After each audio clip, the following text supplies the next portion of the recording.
থেই বাল ইমান গৰম দে থেই ইয়াকে ফোন কৰোঁ ক'ত বা আছে ই ঘৰত আছে না নাইবা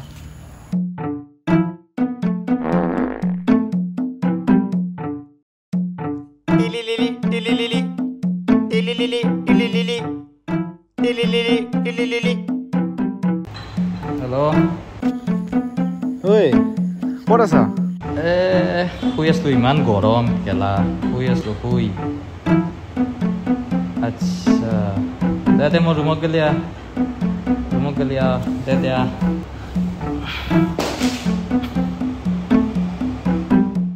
1 hour later যাবাতো খুজছা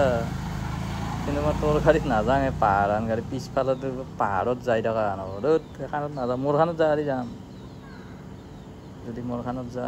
সেইকাৰণে এনফিল্ড ল'ব লাগে সদায় এনফিল্ড হাণ্টাৰ বেষ্ট সেইখনতে যাম আৰু কিবা অসুবিধা আছে নেকি তোৰ প্ৰব্লেমটো আছে ৰাতি হ'ল ৰাতি যাম নেকি আবে ৰাতি হ'লি হ'ল যাই পাবাই লাগে কেই ঘণ্টা ৰাস্তা হে 2 ঘণ্টাত যাই পাম নংচং হে বল না মজা লাগব যায় কেনে গেলা ঠাণ্ডা কি কবে ঠাণ্ডা গেলা বম ঠাণ্ডা গেলা ৰাতি গেলা কুঁৱলী পৰি থাকে ৰাতি আমাৰ এনে নিচিনা নহয় গেলা মইতো মৰি আছো গেলা গৰমত এতিয়াও ঘাম ওলাই আছে গদলা খান ভাল কি কবে ইমান ঠাণ্ডা যদি ইয়াতে কি গৰম কৰি মই গেঞ্জি ভালকে আহি আছো কেলা যা জল্দি যা ওলাই আহা মই চাৰটা হেৰি কৰি ওলাই তোমাৰ বাইকখন লৈ আহিবা মই ঘৰলৈকে যাই দিব দিয়া তাৰপিছত সোনকালে মোৰ কেমেৰা বেগখন পেক কৰি বাইকখন লৈ ওলাই দিলোঁ গুৱাহাটীৰ পৰা নংষ্ট্ৰং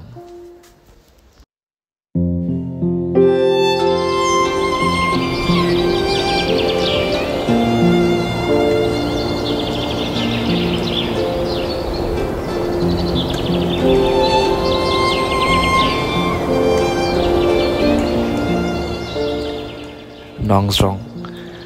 মেঘালয়ৰ এখন এনেকুৱা ধুনীয়া সৰু গাঁও যাক চাৰিওপিনৰ পৰা মেঘে অনবৰতে ঢাকি ৰাখে আৰু দেখাত খুবেই ধুনীয়া কৰি তোলে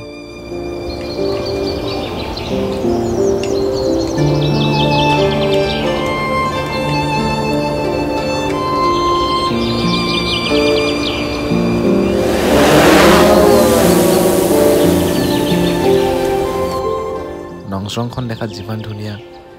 আৰু ইয়াতে ৰাতিপুৱা বহি ছানৰাইজ চাবৰ কাৰণে সিমানেই ধুনীয়া লাগে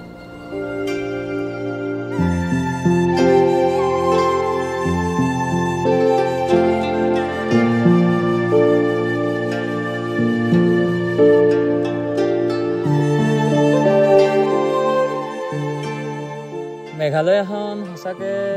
ধুনীয়াই হয় মানে মানুহে কৈছে আমি ৰিল চাই কিনে একচুৱেলি কৈছিলোঁ যে এইবিলাক এডিট কৰি আছে কিন্তু নহয় সঁচাকৈ বাপৰে বাপ বহুত ধুনীয়া ডাৱৰ ফেনি যে এনেকুৱা লাগিছে আমাৰ গাত লাগিব আৰু পুৰা এতিয়াতো বহুত কমি গ'ল কিন্তু অলপ আগতে চাবৰ কাৰণে একদম বেলেগ আছিল